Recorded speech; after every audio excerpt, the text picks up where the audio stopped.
for the Governor's STEM Advisory Council Spring Informational Update, March 27, 3:30 or so, as the case may be. Thank you. We'll still aspire to have you out of here by 4:30, 4:40 at the latest.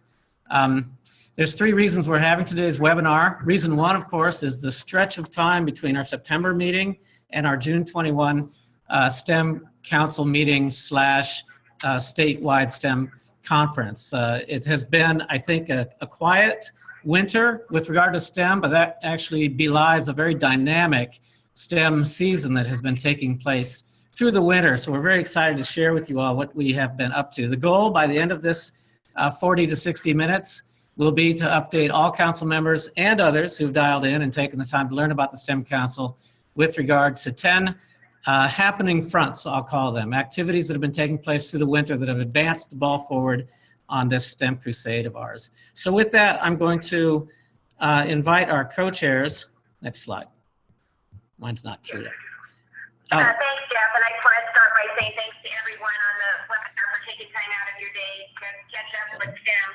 I'm proud to say that STEM momentum continues. In fact, Saturday I was at Cedar Falls at the McLeod Robotics Center, is what I called it on Saturday, and we had 54 first robotics competitions going on, 8 states being represented. Iowa had the most teams. It was a phenomenal way to start my day, and we just continue to see great things happening with STEM and STEM momentum, and they really attributed the governor's scale-up programs to seeing the new growth.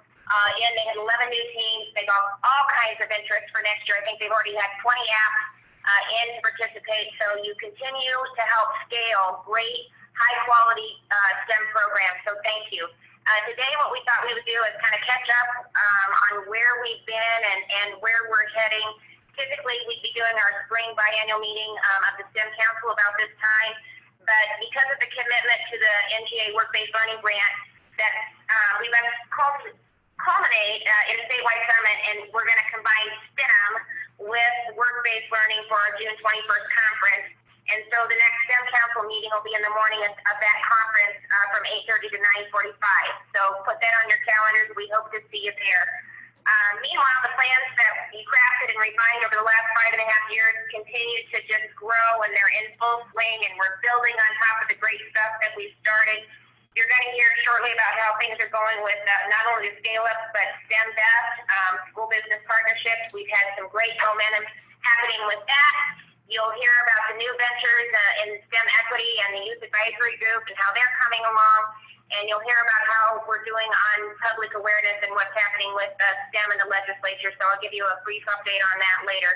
And of course, you'll have an opportunity to post comments or questions, and we'll either take them up during the webinar, or for sure we'll be able to follow up with you afterwards. So one way or the other, if you've got any comments or questions, we'll get those answered.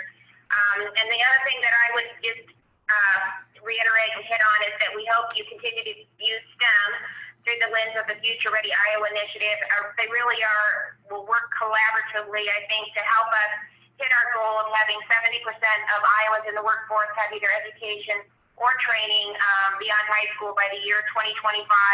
And we want to look for ways that we can really be a partner in preparing that pipeline of talent that helps us meet that goal. So this is how we can use, what we're doing with STEM to help make that effective. So I want to just say thanks again for all you're doing with that. It's my pleasure to turn it over to my co-chair, Dr. Chris Nelson. Thank you, Kim, and I would like to also thank all the participants for taking a little time this afternoon on a busy Monday to join the webinar. Just a brief comment. Saturday night, I got back from an extended trip in Asia, having visited Singapore, Thailand, Vietnam, as well as 6 to 8 different cities in China. I was out trying, mostly seeing customers, but also spoke at various visits at various universities during that time. I was very impressed with 2 things. That first of all, that the push scientifically to catch up with the United States is really the push that I'm hearing almost all throughout Asia, is that there is a constant push to catch up with the United States. What this means, at is that our need for STEM educated students and those interested in STEM careers is only increasing, and our worldwide competition on an industrial basis is that we've got to be our continued efforts in STEM are ones that are absolutely critical for the economic well-being of Iowa in the future. So I'd like to thank everybody for your work that you've done. I can tell you people are trying to catch up with us right now. Thank you, Co-Chairs Lieutenant Governor Reynolds and Dr. Nelson. The audio appears to be working just fine, so we have succeeded with our MacGyver patch. Thank you very much for persisting with us, and thank you everybody for your patience. Following on the introductions by our co-chairs, you've seen this agenda before, so I won't belabor the point. There's 10 exciting updates coming your way by a variety of presenters. I believe I am first with the privilege and honor of welcoming 5 new STEM Council members that enjoyed recent appointments to the STEM Council. Just briefly, they are Barbara Crittenden, the president of Southwest Iowa Community College, who by appointment now rounds out a full house of 6 presidents of our 6 hub institutions being represented on our STEM Council. We're appreciative to Dr. Crittenden. We enjoy now the presence of Scott Montgomery, Senior Vice President for Public Affairs at ACT, so ably succeeding the wonderful Steve Triplett. President Mark Nook here at the University of Northern Iowa, a STEMmer himself with an astrophysics master's degree from Iowa State University, as well as an astronomy doctorate from University of Madison, Wisconsin at Madison. General Timothy Orr, Adjutant General of the Iowa National Guard and Director of the Iowa Department of Public Defense. General Orr and the Iowa Guard have great ambitions to contribute to our STEM crusade here in the States, so it's a delight to have General Orr joining us. And finally, Kelsey Tyrrell, Director of Global Education Programs at the World Food Prize, so ably succeeding Catherine Sabota. So welcome to those 5 new members. We'll be looking forward to meeting you all in person at our June 21 STEM Council meeting. My other update before I turn this over to other experts is the STEM Best program has been expanded, I believe, since we last met by 10 new schools, and 4 of those new schools, 4 of the STEM Best partners, I should say, competed recently for a pre-apprenticeships grant sub-awarded from Iowa Workforce Development to grow some very interesting school business partnerships narrated in the right side of your screen. But very briefly, let me tell you about Assumption High School in Davenport. They will be developing a virtual reality STEM career exploration program with the local manufacturer Victory Enterprises. Boone Community Schools are implementing a grade 3 through 12 work-based learning continuum toward career pathways. Fort Madison High School is matching students with employers in their community to learn about careers within their community, and job shadows and internships as well. IKM Manning is working on business projects and ideas in partnership with local employers and student teams. Muscatine Community Schools, 4th and 5th grade students are being immersed in 5-month-long after-school programs with hands-on projects led by community employers. North Cedar Elementary, up here in our Cedar Falls midst, has students working hand in hand with Sidecar Coffee Company to learn about the science of roasting, brewing, and the financial end of marketing and selling and hopefully profiting from coffee shop. Spencer High School students are traveling to workplaces in the fields of construction, healthcare, manufacturing, and entrepreneurship to learn more about those fields.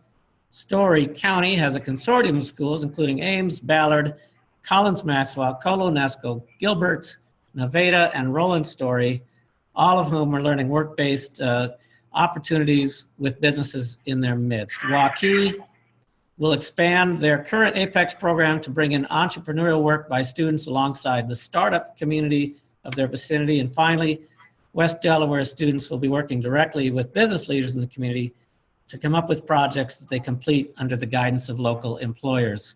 If you'd like any additional information about that, you'll notice in the right-hand corner of the slide the URL where further information about all 10 of these partners, as well as the previous 8, additional information is housed. along with pre-apprenticeships. There is an opportunity to interact with us. It's posting a chat comment, right? We have a tech expert, Rick Seeley, here at UNI. Thank you so much. And he's giving me the affirmative. There's a texting option if council members and others wish for us to pause and answer any questions or take any advice you might have. With that, I'm going to turn this over to Dr. Sarah Derry. Sarah Derry, as you know, is the South Central Regional STEM Manager for the Governor's STEM Advisory Council, so ably leading us in the development of proposals and the enacting of scale-up programs each year.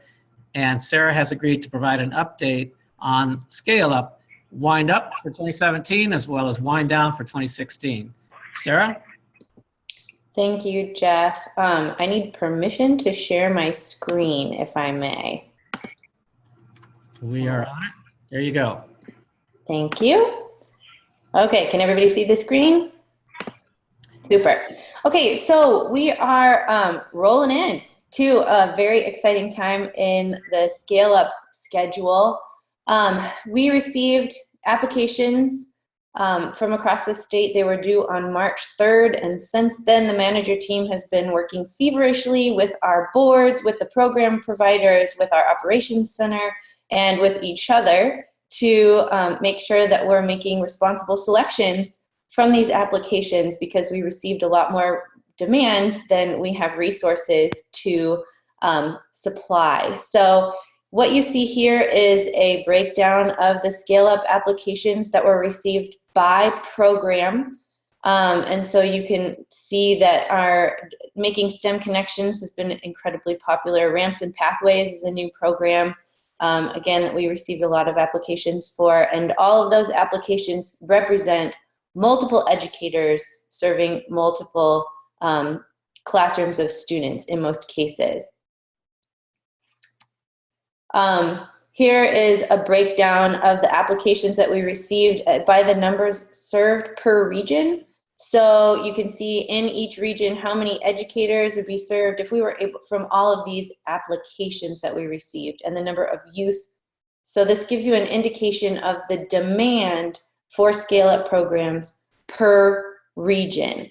Now, what we will release on April 3rd, and things are still kind of moving as we continue to make finalize those decisions and massage our budgets to make the most out of the dollars we have for scale up. So I can only share with you what we're doing to make selections from those awardees, since we have to make some hard decisions.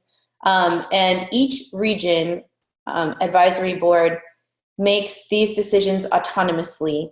And here is a list of some of the criteria, most of the criteria that we use when selecting what programs we're going to fund. And this is in no particular order, because each region's board can prioritize where they sort of make the first priority as far as selection and so forth. So we're looking at the percentage of students who receive free and reduced lunch that are served by that application, the percent of underrepresented students served, students underrepresented in STEM that are served by that application, balancing a distribution between our rural and our urban organizations and school districts. We also look at previous STEM council participation, trying to make sure that we are being fair in the distribution of council resources. We also have a scale-up application rubric that looks at the short answer questions that each one of the applicants provided, which addresses their plan for implementation, how that scale-up program is going to fit within that organization's long-term plans for student learning, what that organization's plan is to what steps they've put in place and partnerships they've put in place to sustain the program beyond our funding year. And then also specifically how they're addressing the needs of underrepresented students in STEM and their participation in the program that they're applying for. And so all of that goes into what determines award. And then we also look at the applicant's preference. So they have an opportunity to say, if they're submitting more than one application, what their first choice and second and so forth choice is. So the applicant's preference is also something that we weigh in making these decisions. coming up, the things to look forward to on April 3rd, the managers will notify our 2017-2018 Scale Up awardees. So that's a really great day to be at work. And then on April 7th, we will give the list of the program awardees to the Scale Up program providers. And the reason there's a gap there is to allow the STEM Council to make the announcement, so to allow the managers and that news of the award to come from the Iowa Governor's STEM Advisory Council and our representatives. And then we'll also give those awardees an opportunity to reply back to make sure that they know that they've received the award, and then we'll notify the program providers just a few days later with their list of awardees. Once they've received that list, then they have until April 30th to make that first contact with the awardees to say, hey, congratulations, we're your point of contact if you have any questions about PD and all of that. So that all refers to our 2017-2018 Scale Up awardees. In orange here, I have May 30th is the deadline for our current year implementers, so the folks that are implementing programs as we speak, to turn in their evaluations. And I just want to give you a little update on sort of what information they've received from us so far. When those implementers attended their professional development, their training for their program, in the summer or last fall, they received information that, hey, look, this is coming. We're going to ask you to help us tell the story and gather information about the success of this program at their training. In January, we provided the evaluation team an updated list of contacts, because the time between when we make the awards in the spring and when educators actually attend training, there tends to be some movement in our contacts just with teacher turnover and position changes which happen over the summer. So we've provided an updated list of the contacts for our Scale Up implementers to the evaluation team, and they have reached out to those implementers with a reminder that those evaluations are coming due on the 30th. So that's for the folks who are implementing this academic year. And on July 1st, our new awardees for 2017-2018, that's sort of the date when our service begins. And with that, I'll turn it back to Jeff, unless there are questions. Sarah, we are monitoring the chat window, and it doesn't appear that there are any questions yet. Thank you, Rick. Thank you, Sarah. It's quite a ballet. Sarah, you did a great job of painting the picture of this relatively complex process of winding down annually the wonderful recipient administration of scale-ups for the current year, and almost living a schizoid existence, I realize, with ramping up the year to come at the same time. I've had the great honor the last few weeks to sit in on some of these regional board meetings where almost 90 Iowa professionals working side by side with our 6 managers are weighing, evaluating, sifting, and prioritizing mountains of applications from educators across the state. So it's an incredible, humble honor to watch business professionals, nonprofit professionals, educators come together from across the state, give up their day lives to this endeavor of ours. So a nod to any regional board members who may be logged in this afternoon. Thank you so much. Thank you, Sarah. Okay, let's go to my slides, Rick. How do I pull them back up?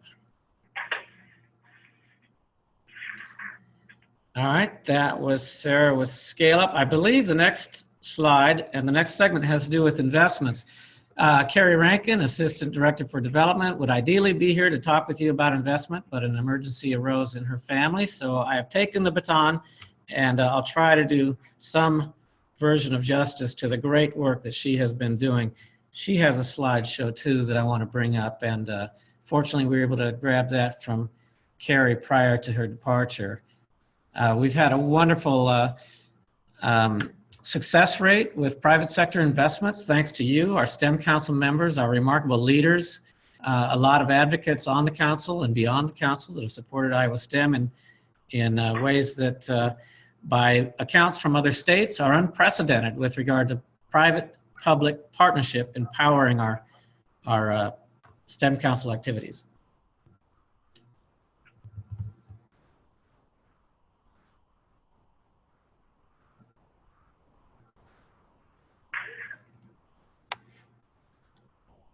There it is. Thank you, Rick. Investments in Iowa to date for this year, Carrie Rankin has successfully corralled $517,136 and change, as you can note from the slide before you at this time. Total private investments that make up that sum, 48. So we all deeply appreciate our 48 private investors. The dedication of those funds goes to an array of uses, as you can see under the bullet, supporting unrestricted programming and events, leaving us flexibility with regard to how to use those funds. Some are targeted directly to scale up support, festival support. STEM Best Schools enjoy some support from the private sector. Our teacher externships are heavily subsidized by private sector support. The Code Iowa program, the Iowa STEM Teacher Award, notably supported by Chem and Industries. The STEM Equity Teacher Training that you'll hear about in just a moment, supported by Pioneer DuPont, and the Southeast STEM Innovation Fund experiment that we're monitoring closely, also supported by a variety of public investors. Do I have control? I have control of the slide, man. Thank you. Just a side note that Carrie put together regarding federal and state grants.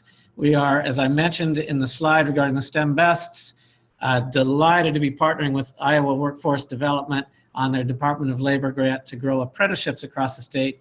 Our sub-award of $200,000 to grow pre-apprenticeship programs at the 4 schools that I highlighted earlier. Jeff, I'm so sorry to interrupt, but if you're sharing a slideshow, we're not seeing it. Well, I'm so glad you interrupted, Sarah. We've got our tech guy on it, and hopefully my narrative painted something of a picture in the absence of visuals. Let me go ahead and round this out, and if we find the slideshow, great. If we don't, you're getting the gist of things, right? Another grant that was recently pulled in to the tune of just over $50,000 is the Department of Natural Resources REAP grant to power some of our externs this summer in Department of Natural Resources settings. Sarah, are you able to view the slide now? Yay. Yes, thank you. Don't hesitate to interrupt. And so this is to say that, actually, Rick, we're ahead one slide. Oh, that's me now. That is to say that the total private sector investment since we began has approached, it's exceeded $1.5 million, obviously, $1,659,000 in purely private sector gifts to STEM. 179 donors accumulate that sum. That was the previous slide. I'm a little out of order here, forgive me. Carrie has been around the state, making friends and establishing stronger partnerships. These are some recent establishments that I won't necessarily read to you. You can make out the names of those companies with whom she's working closely at this moment. The principal asks at this time include future Fast Track Iowa Future Conference, June 21. We have a STEM Professional Development Program on July 17 that could enjoy private sector support. And of course, STEM Day at the Iowa State Fairs, a sizable private sector investment. These are very fresh donations that Carrie thought we ought to highlight. Noodles & Company, Climax Molybdenum, Hawkeye Concrete Products, ITC Holdings Corporation, Roquette America, the Whites Company, and the University of Iowa Community Credit Union. And these are all of our investors to this point. I wish each of their logos could be ginormous to express our appreciation for each and every one. But if you are part of one of those companies, thank you from the bottom of our hearts. I also wanted to let everybody know that a total of $3.3 million has been corralled directly and indirectly by the STEM Council through NSF grants, at which I'm privileged to serve as the principal investigator, and that those ought to be factored into the non-state funded component of driving this STEM initiative as well. So that is the investment story. Carrie, wherever you may be, I hope and trust that I did it justice, and thank you everybody for your attention to the investment story, and what a remarkable job, Carrie. Let's move from investment to some of the programs being carried out with those investments. The first one, I'm so delighted to welcome Mr. Paul Gibbons, North Central Regional STEM Manager for this Governor STEM Advisory Council Network. Paul has championed a front that's important to all of us, STEM equity and STEM diversity, and strengthening the diversity of the STEM talent pipeline. We prioritize together that the educators of Iowa are instrumental in the diversifying of our STEM talent pipeline. Paul has led the charge to bring professional development to our state to help our educators strengthen their capacity for leveling the field with regard to equity in STEM. With that, Paul Gibbons. All right. Thank you, Director Weld. I appreciate it. Let me just kind of go back to really what I want to try and do as far as the update is go back over the recommendations that the working group provided to the Executive Council a while back. So here we got, here we have the very beginnings of that. Again, a concern about equality versus equity. You can see on this graphic that, some people need different supports in order to be successful, in order to be at the same spot. So we're kind of working from that perspective. Let's see, and let me go forward. So the first recommendation was that we come up with a definition for diversity and inclusion. After some research through of the group, we went to the Department of Education, U.S. Department of Education, to get our definition of diversity. Again, very, very broad definition here in terms of looking at language, race, color, disability, national origin, sex, age, religion, orientation, identity, genetic information, etc. We did come up with our own definition for inclusion, which includes but is not limited to public, private, homeschool, virtual, formal, or informal learning environments, looking at including students and youth no matter where they are across the state. So these are highlighted in orange because these have been approved and been implemented.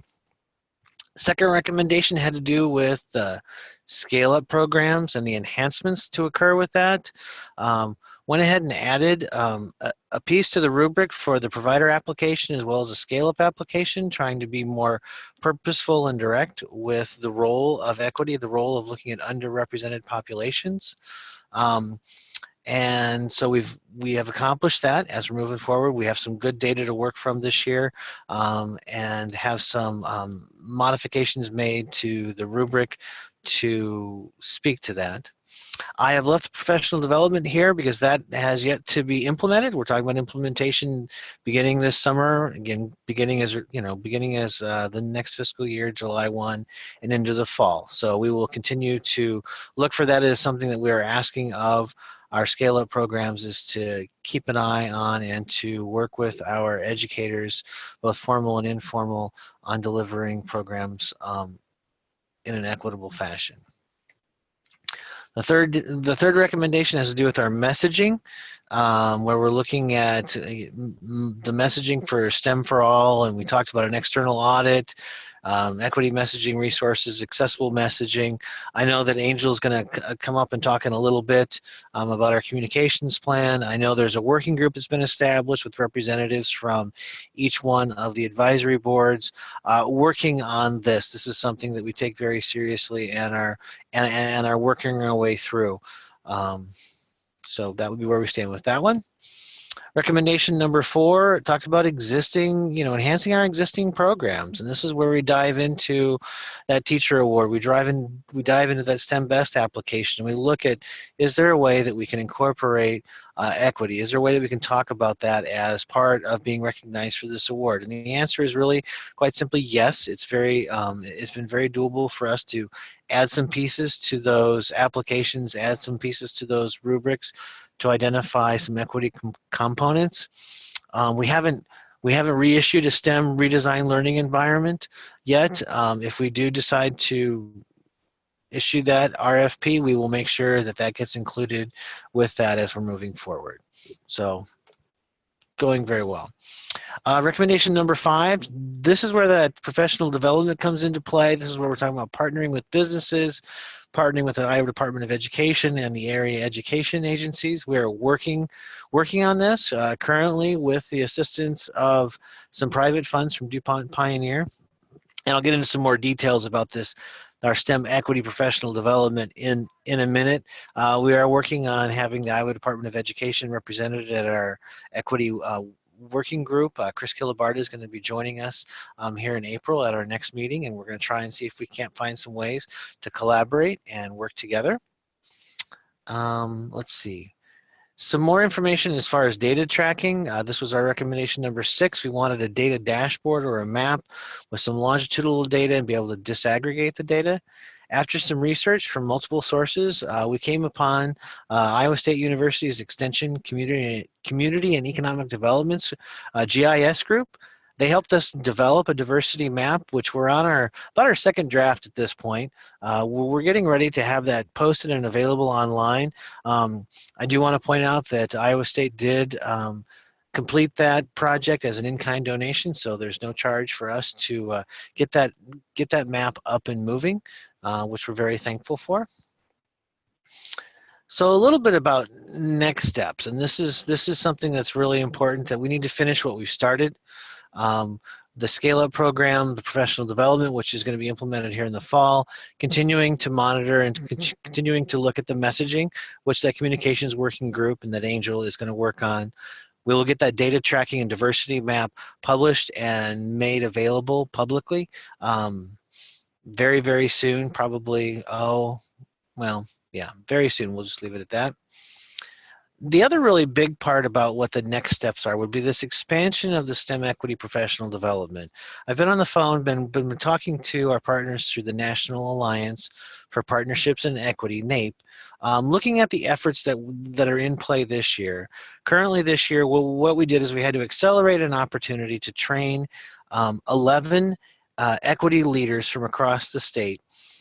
They are leading a local professional learning community on equity efforts in their area. So what we had to do is we partnered with NAEP to develop an online modules for them to implement this, to train those local leaders, and the local leaders will be able to go back and work with their local leaders to try and move the bar a little bit. We're still in the process of evaluating how that process is going, and we are in about Unit 3, Module 3 of 4. And we will certainly be looking at ways to improve this moving forward, ways to expand this. So that's still a work in progress, most definitely. Another thing as far as this, we're looking at developing and furthering some partnerships with the Iowa Department of Education, hopefully with the AEAs as well, to move this forward. Caveat that I might have is that we may need to find some more funds to do this, but really what we want to try and do is try and bring as many partners to the plate as we can, work with NAEP on what we're currently been doing to try and make sure that if we're going to make anything, if we're going to go any further, or as we go further, that we go further purposefully, can be data driven, and can implement using some best practices. That's just extremely important for us. So trying to control for time, my apologies for I'm going too fast, but if there's any questions, I'd gladly field those at this time. Paul, thank you so much for your leadership on this vital front. You all might notice on my slideshow that let's return to Paul's contact information in the event that anybody has a particular interest in drilling deeper into the fine work that Paul is leading. Great to know that 11 teacher leaders across Iowa are being brought fully up to speed on equitable practices in teaching with regard to diversifying the STEM talent pipeline. And I can find my slide right here. Paul Gibbons is pgibbons at iastate.edu. Thank you so much, Paul. Mm-hmm. Let's move now to the Youth Advisory Board. We're so fortunate that Imani Quazera, our student STEM council member, as well as an aerospace engineer at Iowa State University, has agreed to take a Youth Advisory Board forward on our behalf. So with this, I'm going to show this slide and invite Imani to update us on how that's going with the Youth Advisory Board for STEM. Imani? Can everybody hear me? Yes. All right. Well, thank you very much for this again. Lean into your microphone, Imani. You're kind of quiet.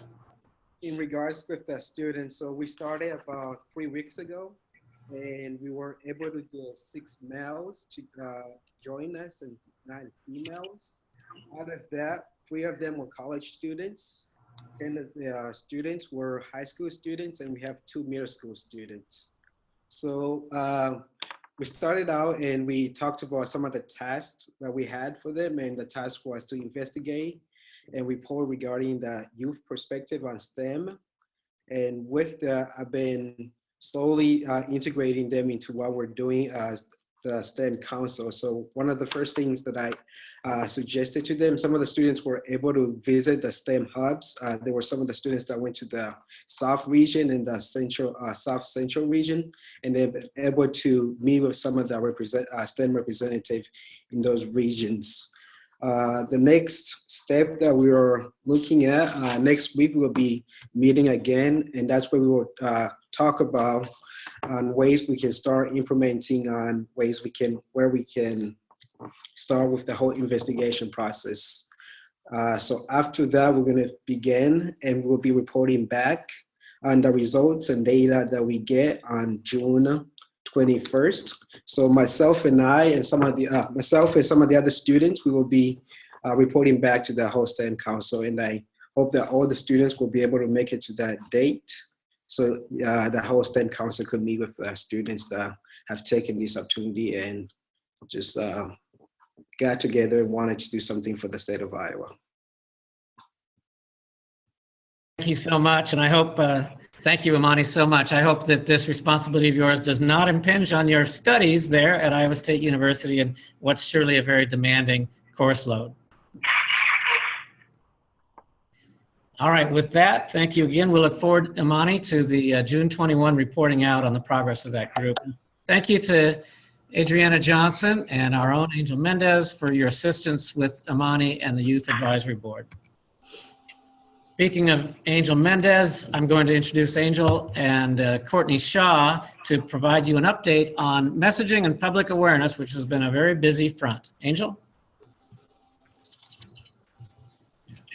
Thank you so much. I think I have a slide as well. If I'll have Rick pull it up for me. It's the communications one. March 27th at the top. Yep. All right.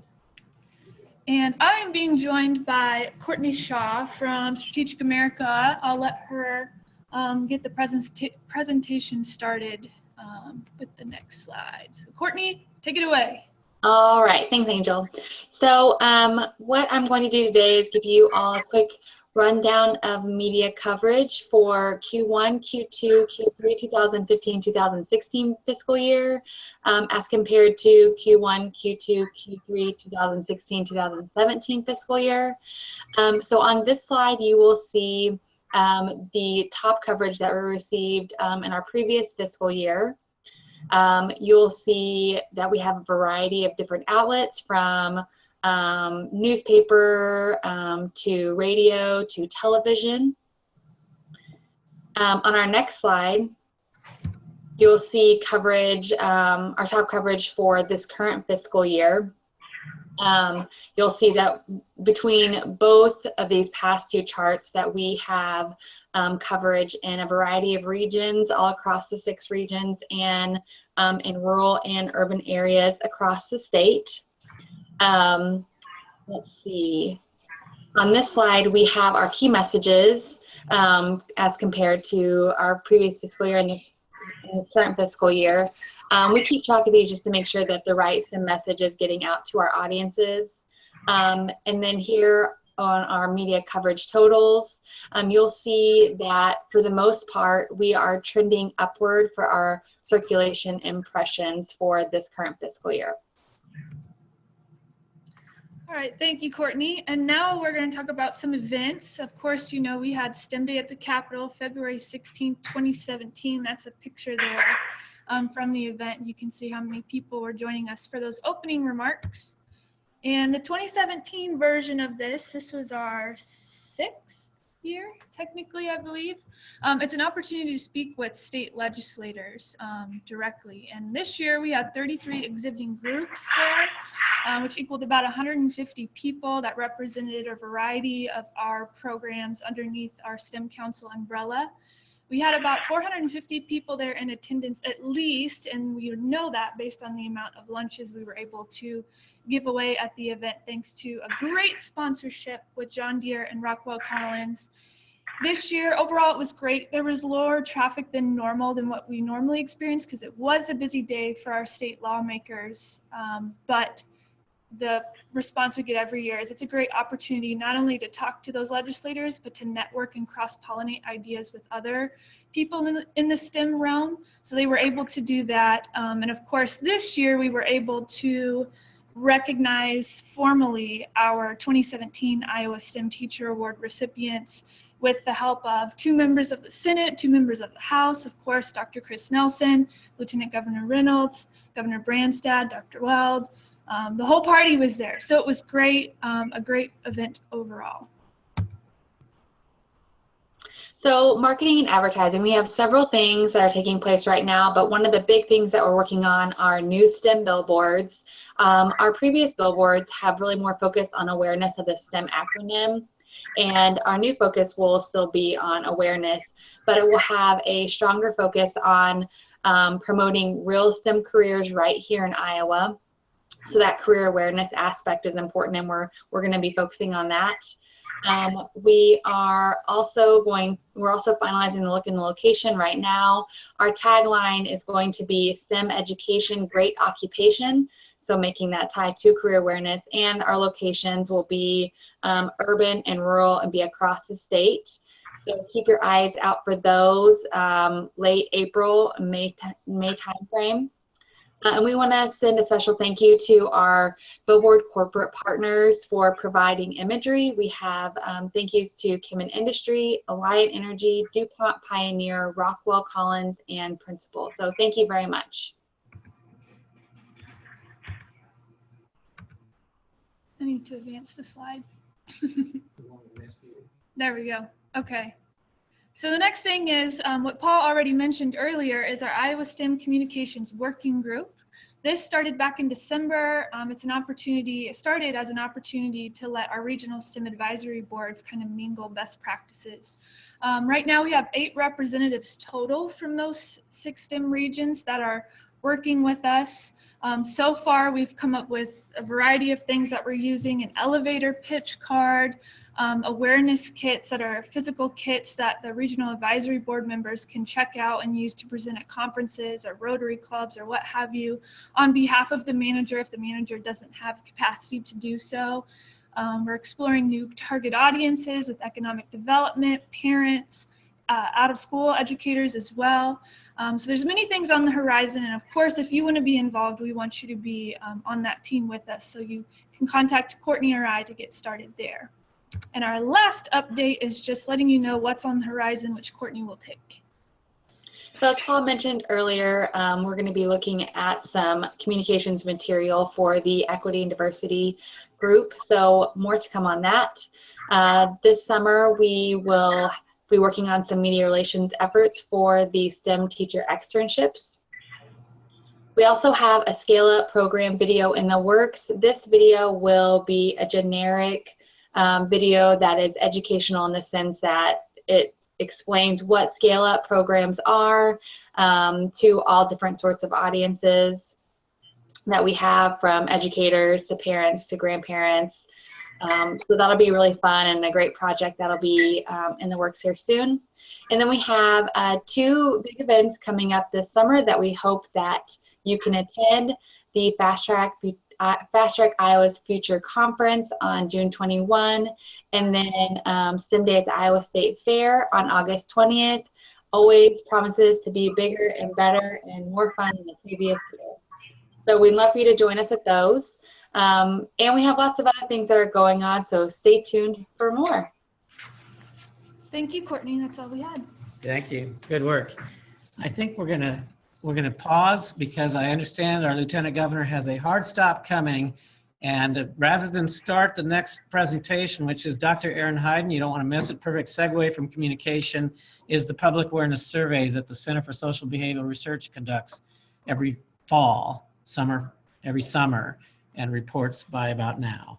But before we go there, Lieutenant Governor Reynolds, I know you're going to have to be departing, so let me hand the floor back over to you for any departure remarks. Well, first of all, Jeff, thank you. And I just want to say thank you again to all of you on the call and for all of those that are reporting out and for all the work that you do. Thanks to the new members for joining. I think you can tell by the update, the level of interest is not subsiding. We still have more demands than we do for resources. And so we're going to continue to look for ways that we can meet those demands. I think the report out certainly reiterates the importance of the power of a public-private partnership and how that continues to make this STEM Council and our efforts successful. So thanks. And I'm sorry I have to peel off, but we're budget. I'm going to go talk budget. So I want to make sure that STEM is represented in that conversation. So thank you. Means. Thank you, Lieutenant Governor Reynolds. Dr. Nelson? Jeff, if it's okay, this is Linda. I'll stay on and I'd be happy to provide the legislative update. Perfect, thank you. We're still aiming for a 4:40 stop. Everybody please take note who are presenting. Dr. Nelson, do we have you till 4:40 or should you also exercise your option to bow out? Jeff, I want to hear these last two presentations. I'm hanging on. All right, thank you, sir. You will have the last word. With that, let me turn this over to Dr. Erin Hayden, our favorite project evaluator. Thank you, Jeff. I'm going to give a brief highlights from the statewide STEM survey of public attitudes towards STEM. This is a statewide population survey that was fielded last summer from June to September of 2016. It is a telephone survey of both landline and cellular phones. Just as a little bit of a backdrop, I think to keep in mind as you look at these results is that compared to previous years, which we have fielded annually since 2012, data collection took a month longer than in previous years and lower response rate. And I think this is how a lot of it had to do with what was going on last summer, and that had to do with the election. So we are deeply grateful for the Iowans who did get on the phone with us. Once we did get on the phone, we had a cooperation rate of 58%, so that once we connected with someone and got through the introduction, 58% of Iowans stayed on the phone with us. So deep gratitude for those Iowans who stayed on average 23 minutes. So in terms of overall awareness of STEM, in response to the question, have you read, seen, or heard of STEM? Approximately half of all Iowans said yes. In 2016, that was about 49%, slightly lower than 2015, but no significant difference from 2015 to 2016, but still significantly higher than measured in 2014 and years prior. And what you can see here are those error bars, those little gray tick marks, are showing the 95% confidence interval, which means that when those error bars do not overlap, those are significant differences between the years, showing that the last 2 years are significantly higher than 2014 and years prior. Breaking that down a little bit into subgroups, awareness of STEM is significantly greater among females compared to males. A little over half of females compared to 44% of males have heard of STEM.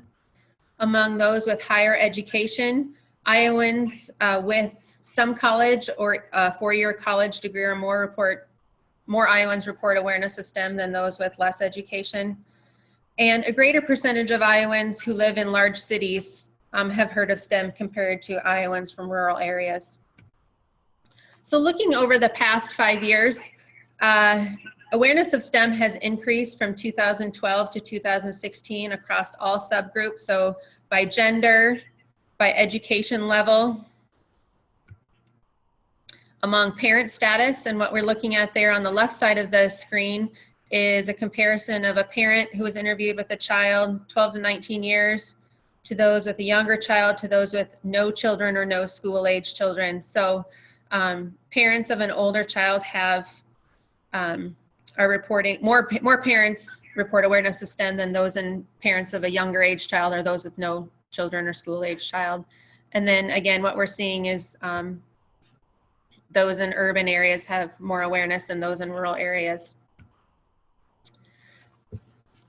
So in 2015, when the survey indicated that reached that 50% mark of Iowans with awareness of STEM, we started probing about specific activities and events of the STEM Council. because we felt there was a threshold awareness of STEM in general where we could ask about more specific activities in detail.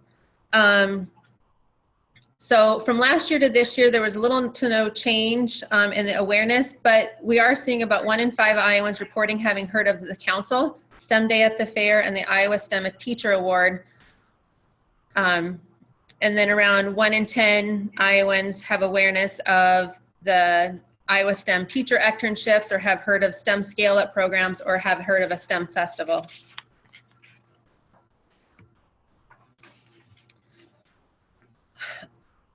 We also found that Iowans continue to perceive a need for both STEM education and STEM workforce, and view the STEM efforts as supporting both. So 82% of Iowans said there is not enough skilled workers in Iowa to fill STEM jobs.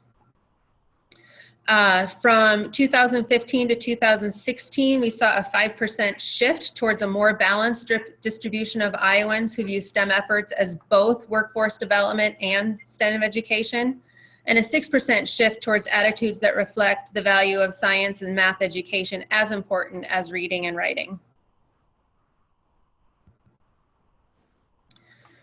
So overall support for STEM efforts remain high. 8 in 10 Iowans are very supportive or somewhat supportive of efforts to devote resources and develop initiatives that promote STEM in Iowa.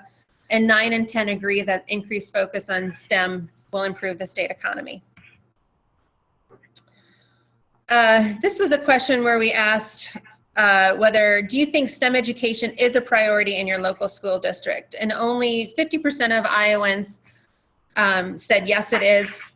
30% said no, and 20% didn't know. This is not an indication of whether or not the school is actually prioritized STEM or not, but it's the perception of Iowans toward that. But when asked, do you think STEM education should be a priority, 9 in 10 Iowans think it should be prioritized in their local school district. So over half of Iowans do rate the quality of science, technology, and math education in their community as excellent or good. Slightly under half of Iowans rate the quality of engineering in their community that way. So these are some of the highlights. So I think for today, again, this is a 23-minute survey on the phone with Iowans, and I've wrapped it up into 4 minutes or less. So I think the takeaways for today are there's been little to no change from 2015 to 2016 across most survey items, but the increases where you would want to see them compared to 2014 and years prior. I'm interested, it'll be interesting to see this upcoming summer's measures, just because with the backdrop of the election last year, whether the overall feelings of Iowans when they get a phone survey affects where they rate all things that they're surveying on the phone. There is increased awareness among females, higher education, and urban residents, which highlights opportunities for targeting messages toward males, those with less education, and in rural Iowa. There continues to be high support for STEM efforts with perceptions reflecting both that this is an initiative toward workforce development and STEM education. And with just over half viewing science, technology, and math as good or excellent, ongoing efforts are still needed to grow Iowans' perceptions of the quality of STEM education in Iowa. Okay. Thank you, Dr. Hayden. Fantastic gains to hear about, and always such a comfort to know how well professionally evaluated our work is. And that sets up the cue for our other co-favorite evaluator. I called you our favorite evaluator, but a new and emergent co-favorite evaluator is the Center for Evaluation Assessment at the University of Iowa. We're going to give this screen over to Dr. Liz Hollingworth, the director of the CEA. Liz, you want to take it from here with the big question, where are they now? Yes, and it's 8 slides of the first one. You're not going to believe this. It's just an introduction slide. So it's really in real life, just 7 slides. Can you see them? We see them. Are you sure? You've got the floor and our eyeballs. Oh, thank God. Okay, so this was the introduction slide I told you about. Watch me just skip over it. So this is what we did. If you recall, we tried to cyber stalk / hunt down people who had graduated from the K-12 school system in Iowa and had participated in STEM programs, and then they went off into college somewhere.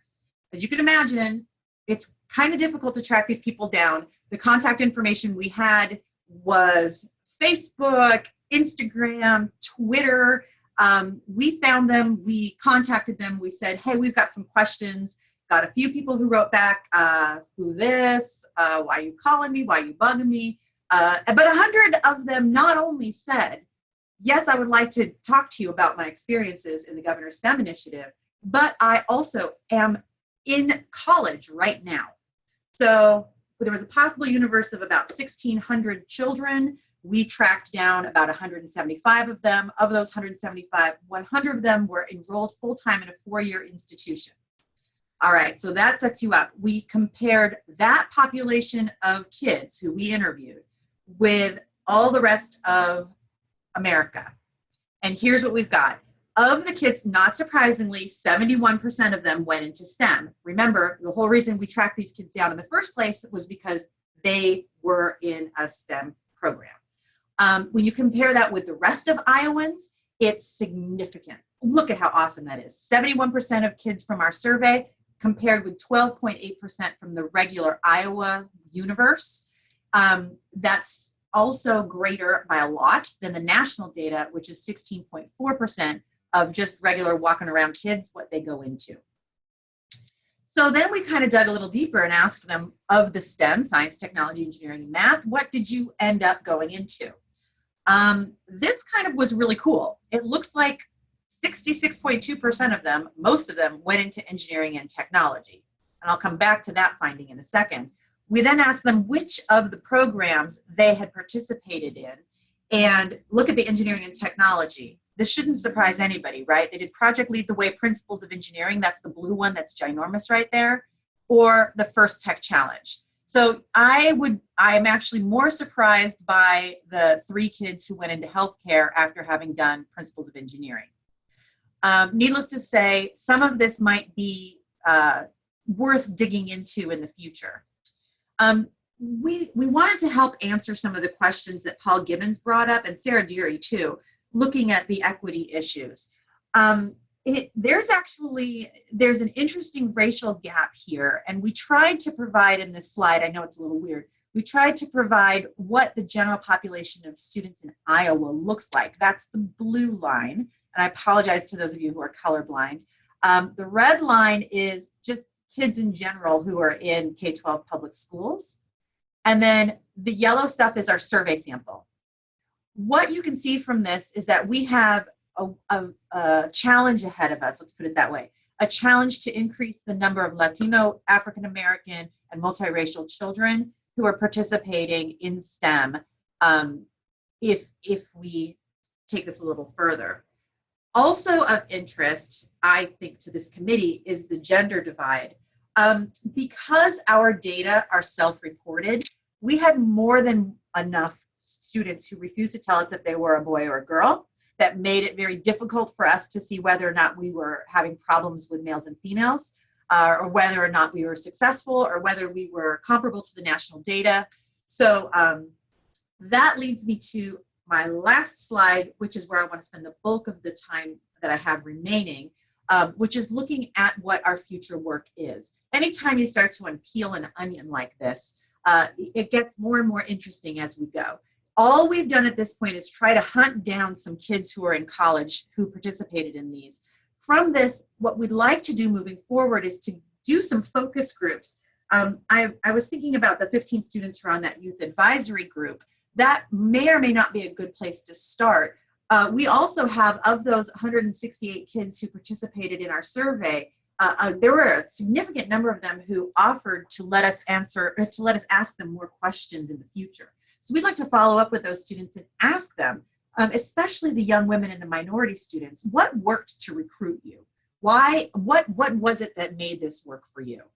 Another question that we've had is looking at the evaluation of STEM in high schools and doing some teacher observations and interviews to try to understand why so many kids are choosing engineering, and to see if are they having guest speakers come in. What is it? We want to see what's happening, especially in the STEM classrooms that are very highly rated. And then last but certainly not least, you've talked today a little bit about some of the summer professional development that's happening. We were thinking of some implementation feedback that we might be able to provide, looking at interviews and focus groups to see what's working for in-service teachers. And maybe that would help drive some of the decisions that are being made about programming in the future. Question. Thank you so much. We're watching the chat box in the event that others have questions for you, but Rick is going to help me bring my slides back up, which include contact information. Oh, Rick informs me, Liz, that you need to stop sharing so we can bring ours back up. How about that? Did you like seeing Ireland? That was what you were. Perfect. That was beautiful, by the way. Sorry. I think I have a slide with Aaron's, there we are, with Liz's, sorry, contact information. In the event that anybody wants to dig in deeper with regard to Dr. Hollingworth's presentation here, don't hesitate. Thank you in advance, Liz, for entertaining any questions that may come your way. And we'll be very interested in expanding our partnership with the UI Center for Evaluation and Assessment on some intriguing big questions that are beginning to emerge in all of our minds with regard to where are they now. Thanks so much, Liz.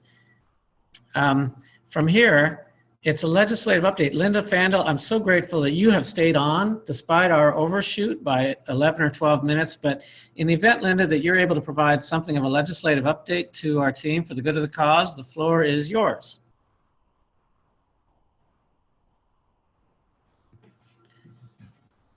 Linda, do we still have you on one of these phones? No. Okay, it appears. Here, she's coming. Oh. Pause for just a moment. Okay, you're on. Hey, Erin, it's Linda. Yeah, okay, we're Thank ready you, to Linda. hear your legislative update. Just in time. Okay, thank you. I'm sorry I lost the call. Can you hear me okay? Yeah, coming through loud and clear. Thank you. I'll make this very brief since I know we're running late. There are two items in the legislative update. One, the governor's and lieutenant governor's computer science bill passed the Senate a week or so ago, 49-0. It is now in the House, and we're hopeful it'll move forward.